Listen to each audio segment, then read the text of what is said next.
Christianity के अप्रैल से दिसंबर ले आए, और इसलिए कि यहाँ पेगन फेस्टिवल होता था। अब मनाते हैं आप आराम से। ये जो सारे फेस्टिवल हैं ये रिलीजन से, हर एक को एक इंटरटेनमेंट डिपार्टमेंट चाहिए होता है अपनी कंपनी चलाने के लिए। तो ये रिलीजन ने, ये सेकुलर त्यौहार थे जिन्हें रिलीजन्स ने ले लिया है। ये मौसम के थे, फसलों के थे, किसानों के थे, उसको आपने लेके रिलीजियस रंग दे दिया। ये कोई रिलीजन से थोड़ी आए आप। अच्छा हमें देखिए, हम तो मुल्द हैं, हम ईद मनाते हैं, हम दिवाली मनाते हैं, हम होली मनाते हैं, हम क्रिसमस मनाते हैं। बम्बई की फिल्म इंडस्ट्री की सबसे बड़ी होली हमारे घर में होती है, सबसे बड़ी ईद हमारे घर में होती है। वो हमारी सोशल वो है, हमारा हेरिटेज है। ऐसा थोड़ी है कि we will throw the baby along with the water. ये तो अच्छी चीज़ है, इन्हें रखो, जो बेकार है फेंक दो। जी हाँ, हेलो जी, मेरा सवाल नादवी जी से है। जैसा कि आपने बोला कि गॉड टाइम के भी परे हैं और गॉड इतनी कॉम्प्लेक्स चीज़ है कि उसे ह्यूमन माइंड समझ नहीं सकता, और गॉड ने अर्थ पे फ्री विल भी दे दी है, तो आप अपना वक्त ज़ाया क्यों कर रहे हैं गॉड के बारे में बात करके? अपन को तो बात करनी चाहिए कि सोसाइटी को बेहतर कैसे करें। जी, मैं गॉड वही बताता है सोसाइटी को कैसे बेहतर करें। अभी मैं आपका जवाब देता हूँ। आपने कहा कि टाइम पे वो एग्जिस्ट नहीं करता, सो नहीं, मेरा सवाल ये है कि जैसा आपने बोला कि गॉड बहुत ही कॉम्प्लेक्स चीज है। मैंने कहा ही नहीं कि कॉम्प्लेक्स है, तो आपके अल्फाज हैं। कॉम्प्लेक्स का लफ्ज गॉड के लिए सुइटेबल नहीं है। क्यों? क्योंकि कॉम्प्लेक्स वो चीजें होती हैं जो ऑब्जेक्ट हो। God is not an object जिसको आप इंस्ट्रूमेंट के जरिए लेबोरेटरी में जाके टेस्ट करें, oh it's very complex. No, वो कोई कार का इंजन नहीं है। वो फिलोसॉफिकली नेसेसरी बीइंग ऐसी बीइंग है जो सिंपल बीइंग है। हाँ, आप उसको मुकम्मल तौर पे उसकी तमाम हिकमतों को जान ले और हर चीज को जान ले, ये पॉसिबल नहीं है, क्योंकि वो ऑल वाइज है, आप ऑल वाइज नहीं है, और वो खुदा है, वो आपको सारी चीजें बता दे, ये जरूरी नहीं। मेरा सवाल ये नहीं था, मेरा सवाल ये था कि जब गॉड इतना परे है इस दुनिया से कि उसने अर्थ पे फ्री विल भी दी है, हम सब ह्यूमंस की फ्री विल है, और जो सोसाइटी में हो रहा है वो अपन लोग डिसाइड करेंगे, तो अपन लोग डिसाइड नहीं करेंगे ना, अपन लोग डिसाइड नहीं करेंगे। गॉड जो है, गॉड ने वो उसकी जात, उसकी एग्जिस्टेंस टाइम एंड स्पेस से परे है, लेकिन वो हमारा टेस्ट ले रहा है और उसी गॉड ने हमें बताया कि तुम्हें क्या करना है क्या नहीं करना है, तो जाहिर है उस गॉड की बात सुनेंगे ना। जी, वो पीछे एक चश्मा लगाए जो मैम खड़ी हैं, उनको दीजिए। हाँ, आप जी जी बिल्कुल आएंगे। देखिए मैं कोशिश कर रहा हूँ सब तरफ जाने की। हाँ, उनको दीजिए माइक। जी, हेलो सर, मैं ओमनी प्रेजेंट नहीं हूँ, टाइम पाबंद हूँ, और जहां तक कोशिश कर सकता हूँ करूंगा। जी, अपना नाम बताइए। मेरा नाम उर्सुला है, मैं दिल्ली यूनिवर्सिटी की एक स्टूडेंट हूँ और मैं स्टूडेंट फेडरेशन ऑफ इंडिया से हूँ। मेरा सवाल मुफ्ती जी से है कि इस हॉल के इस कमरे में बैठ के हम लोग रेप की मोरालिटी के बारे में फिलोसफिकली बात तो कर सकते हैं, बट असलियत ये है कि रोजमर्रा की जिंदगी में औरतें रेप के थ्रू गुजरती हैं, और हम लोग सिर्फ नंबर्स पे इस तरह नहीं देख सकते, क्योंकि कितनी औरतें हैं इन कंट्रीज में जहां पे आप बता रहे हैं कि केसेस कम हैं, जिनका एक्सेस है कि वो जाके केस फाइल कर सकें। कितनी औरतें हैं जो जिनको काम करने की आज़ादी है उन कंट्रीज में। यूरोप में ये आज़ादी आ गई, यूरोप में ये रूल्स आ गए, तो हम आज उसके बारे में बात कर पा रहे हैं। जी, जवाब। आपने ये कहा कि कमरे में बंद होकर हम लोग इस पर फिलोसफिकली बात कर सकते हैं, लेकिन हकीकत में क्या हो रहा है, वो ग्राउंड लेवल पे क्या हो रहा है जो बहुत गलत हो रहा है, और वो सफर कर रही हैं। आई एग्री, बहुत गलत हो रहा है, और जो गलत हो रहा है उसको हमें रोकना है। और क्यों रोकना है, वो गलत क्यों है? हमारे पास इसका ऑब्जेक्टिव फाउंडेशन है, इनके पास उसका ऑब्जेक्टिव फाउंडेशन नहीं है। मैं ये कहना चाह रहा हूं कि जहां पे भी जुल्म हो रहा है, जहां पे भी औरत पे जुल्म हो रहा है, या उसकी इज्जत लूटी जा रही है, या उसे तकलीफ पहुंचाई जा रही है, और सिर्फ औरत नहीं, किसी इंसान के ऊपर भी जुल्म हो रहा है, तो उसके खिलाफ खड़ा होना, ये मोरालिटी हमारे पास गॉड के पास से आई है। वरना जावेद साहब तो कह रहे हैं कि जो है मेजॉरिटी डिसाइड करेगी, तो मेजॉरिटी तो कभी भी बदल सकती है। क्या आप हाँ। ये थोड़ी सी आपको गलतफहमी है। मैं अगर मेरे जुमले से ये मदना निकला या मैंने कहा, तो ये जुमला मैं वापस लेता हूँ, ये मेरा मतलब ही नहीं था कि मेजॉरिटी डिसाइड करेंगे। मेजॉरिटी डिसाइड करे तो दुनिया में बड़ी, वैसे आपने कहा था ये जुमला। अच्छा, हो मैं मान रहा हूँ, बाद में रिकैप कर लेंगे। अरे एक सेकंड, मैं अपनी एक्सप्लेनेशन दे रहा हूँ। मुनासिब बात यह है कि हम सब के सब दिल में जानते हैं कि क्या अच्छा है क्या बुरा है। हमें पता है अच्छी तरह से। जो लोग बुरे काम करते हैं उन्हें भी मालूम अच्छा क्या है। यही तो सवाल था हजरत सर, कि फिर ये मोरालिटी आई कहाँ से? क्रॉस एग्जामिनेशन, हाँ जी हाँ जी। मोरालिटी साथ रहने की डिजायर से आई है। यानी साथ रहकर जो कुछ कह दे, जो कुछ कर दे, वो हो जाएगा? नहीं नहीं, तो आप कायदे से रह ही कर सकते हैं जब तक लोगों में मोरालिटी हो, वरना क्यास हो जाएगा। ये आपको कैसे पता? जी हमने देखा ना, जहाँ मोरालिटी का क्यास हो गया, हम देखते हैं। कहाँ पे देखते भाई अरे, दुनिया में आप जो ये- कह रहे हैं आप ये- एक अभी कहीं मैं पे आप अगर लोगों गलत को हो रहा है इस बहस तो के उसको बाद आप मैं आप लोगों देखिए, को आप क्या- सर मुफ्ती आप साहब, मैं- एपिस्टेमोलॉजी मुफ्ती की साहब, बात मुफ्ती कर रहे हैं, मैं साहब, ऑन्टोलॉजी अरे की बात मुफ्ती कर रहा साहब, हूं। मैं इस बहस के फाउंडेशन बाद क्या आप है? दोनों लोगों को चाय पे फाउंडेशन- होस्ट करूंगा, वहां पे क्रॉस एग्जामिनेशन कर लीजिएगा। अभी ऑडियंस का हक मार रहे हैं आप लोग भाई, सर। जस्ट लोग हैं आप लोग।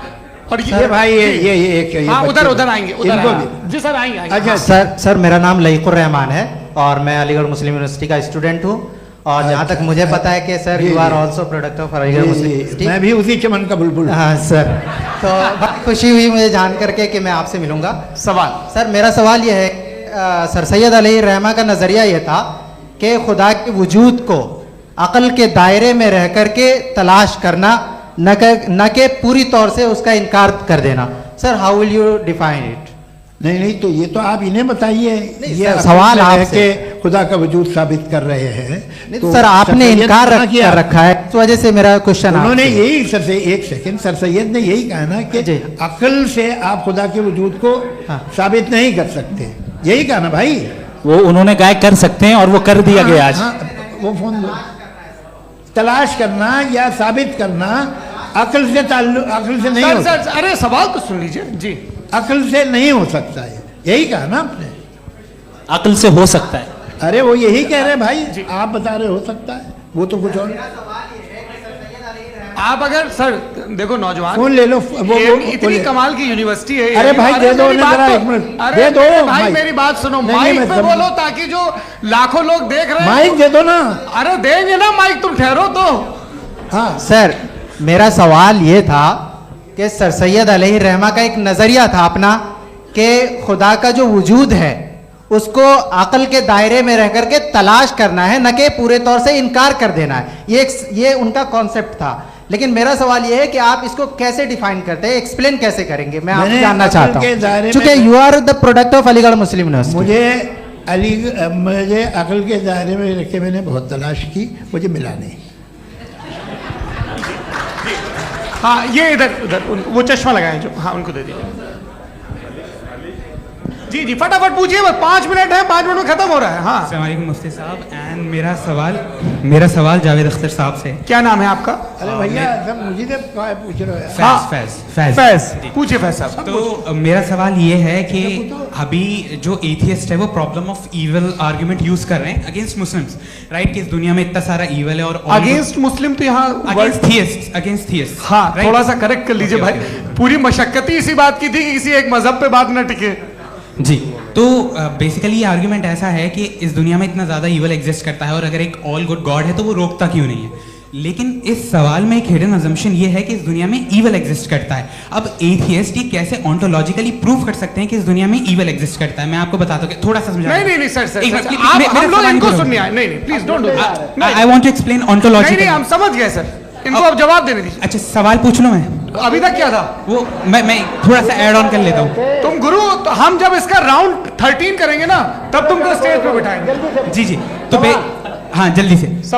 तो देखिए एथियज्म के हिसाब से सब कुछ रैंडमली बन गया है, सब कुछ एटम्स और मॉलिक्यूल्स है। एक पत्थर में और मुझ में सिर्फ इतना फर्क है कि हम लोग एटम्स और मॉलिक्यूल्स का अलग अलग रीअरेंजमेंट है। अब एक पत्थर को कोई इंसान तलवार से 2 टुकड़ों में काट दे या मुझे, according to atheism it is same. There is no evil and good according to atheism. जी अच्छा फैज साहब का सवाल ये है कि हाँ कोशिश भी करते तो इससे गलत सवाल नहीं कर पाते। एक लाइफ फॉर्म है और लाइफ फॉर्म में फीलिंग्स हैं, मतलब लाइफ फॉर्म सुनता है, देखता है, टेस्ट कर सकता है, फील कर सकता है। तो उसकी जो ये जो क्वालिटी इस बबल में आ गई है, वो जानवर में भी है, इंसान में भी है। तो जाहिर है कि उसे कोई तकलीफ पहुंचेगी, तो चूंकि उसके पास वो सेंसिटिविटी है तो मैं करेगा। पत्थर में वो सेंसिटिविटी नहीं है। तो ये क्या सवाल हुआ कि अगर पत्थर को काटा तो पत्थर को तकलीफ नहीं होती, तो आपको काटे तो आपको क्यों तकलीफ हो? बैठ जाइए। जी हाँ अगला सवाल। हाँ पूछिए जी जावेद अख्तर साहब। अरे भैया सब आप लोग मुफ्ती साहब को छोड़ रहे हैं, तो मेरे ही पीछे पड़े हैं क्या? फिर हाँ, चलो बोलो कुछ भाई। You asked how God can exist when children die in Gaza. हाँ, You asked how God can exist when children die in Gaza, and you also mentioned the rise of atheism in Europe. But the same events also are leading many atheists and non-believers to turn towards faith. How do you interpret this contradiction, where suffering pushes some away from God, yet brings others closer to belief? बहुत देखिए, सुंदर सवाल। आपको एक बात बताऊं, दुनिया perfect तो कहीं भी नहीं है, हर जगह कुछ खामियां हैं। बेटा एक मिनट, मैं आप ही को कहेंगे, देखो वो तो कुछ खामियां, कमज़ोरियां, खराबियां सब जगह है। लेकिन अगर देखोगे ईमानदारी से कि दुनिया सबसे ज़्यादा महज़ब कहाँ है, एक आम शहरी को कहाँ हुकूक हासिल हैं, वो बोल सकता है, अपनी मर्ज़ी से काम कर सकता है, अपनी मर्ज़ी से राय दे सकता है, हुकूमत के ख़िलाफ़ बोल सकता है, बरसरे इक़्तिदार लोगों के बारे में बोल सकता है, सरमायादारों के ख़िलाफ़ बोल सकता है। तो आपको ये स्कैंडिनेवियन कंट्रीज़ में मिलेगा, वेस्टर्न यूरोप में मिलेगा। मैं नहीं कह रहा वो परफेक्ट है, बिल्कुल नहीं, वहाँ बहुत ख़राबियाँ भी हैं, परफेक्ट तो कोई। लेकिन जिन जिन मुल्कों में, लैटिन अमेरिका देखो, गल्फ देखो, वहाँ पर आपको ये ज़रूर है कि रेप नहीं होते होंगे। रेप की ज़रूरत क्या है भाई? उसको तो ख़रीद लो, घर में रखो, सड़क पर रेप करने की क्या ज़रूरत है? मगर सुनिए सुनिए सुनिए, मगर हकीकत ये है कि वहाँ शख्सी आज़ादी राय देने की, बोलने की नहीं है। जी, ये एक आखिरी सवाल मुफ्ती साहब से। हाँ मैम, इनको माइक दीजिए। शुक्रिया। मेरा नाम मनीषा है, मैं हरियाणा से आई हूँ। मैं मुफ्ती साहब से एक बात पूछना चाहती हूँ। आप बार बार जावेद साहब को कॉन्ट्राडिक्ट तो कर रहे हैं कि आपने ये कहा, लेकिन आप भी अजम्पशंस के बेसिस पे बात कर रहे हैं। आपने खुदा के होने का कौन सा प्रूफ पेश किया है, खुदा की एग्जिस्टेंस का? अब इस सवाल को अलग रहने दीजिए, कौन एथीस्ट है कौन नहीं है। और दूसरी बात जो आपने एक छोटी सी कही थी कि ये फ्री विल का इस्तेमाल करता है इंसान अपनी, लेकिन इस फ्री विल का इस्तेमाल में मतलब खुदा ने ये दे दी सबको ये इजाजत कि वो कितना घिनौनापन और कितने ज्यादा खराब से खराब तरीके इस्तेमाल कर सकते हैं। जवाब सुनते जी। आप फ्री विल को मानती है ना, या अब कहती है कि फ्री विल नहीं है ना? मानती है ना? तो अब आपके पास इसका कोई एक्सप्लेनेशन नहीं है कि अगर एक इंसान उस फ्री विल का इस्तेमाल करके गलत काम कर रहा है और बच के अच्छी जिंदगी गुजार के निकल जा रहा है, उसका कोई रिकॉम्पेंस नहीं है। हमारे वर्ल्ड व्यू में जो इंसान गलत काम कर रहा है उसको भी रिकॉम्पेंस यानी उसका बुरा बदला मिलना है, और जो सही काम कर रहा है उसको सही बदला मिलना है। लिहाजा जो फ्री विल है वो इस तरीके से है कि एक लिमिटेड टाइम तक खुदा ने मोहलत दी है। ऐसा नहीं कि छूट दे दी, जो करना है करते रहो हमेशा। वक्त आएगा जब एग्जाम का टाइम खत्म होगा तब रिजल्ट आएगा, दौराने एग्जाम जबरदस्ती आपको नहीं बताया जाएगा। अरे भाई एक सेकंड, जी, एक सवाल मुफ्ती साहब से मेरा, सर, मुफ्ती साहब से जी, एक सवाल। हाँ, मुफ्ती साहब, मैम एक रुक जाइए, आपसे फोन, आप इसके बाद आपसे पूछिएगा, माइक यहीं छीन रहेंगे वो। चुका। हाँ, बोलिए। मैं मुफ्ती मैम, साहब एक एक ही सेकंड। सवाल करता जी। हूँ कि अगर जो हो रहा है फ्री विल से हो रहा है और एक दिन बरोज़ क़यामत इंसाफ होगा मैशर में वगैरह वगैरह, तो दुआ क्यों मांगते हैं लोग? दुआ मांगते हैं इसके मतलब है अभी भी उसने ये डिपार्टमेंट रखा है कि मैं रोजमर्रा की जिंदगी में इंटरफेयर बिल्कुल कर बिल्कुल, सकता हूं। He can. तो तुम कैन हो, तुम मुझे नौकरी दिला देते हो, मेरे बेटे को ग्रीन कार्ड दिला देते हो, और 45,000 बच्चे मरते हो, उन्हें रोकते नहीं हो।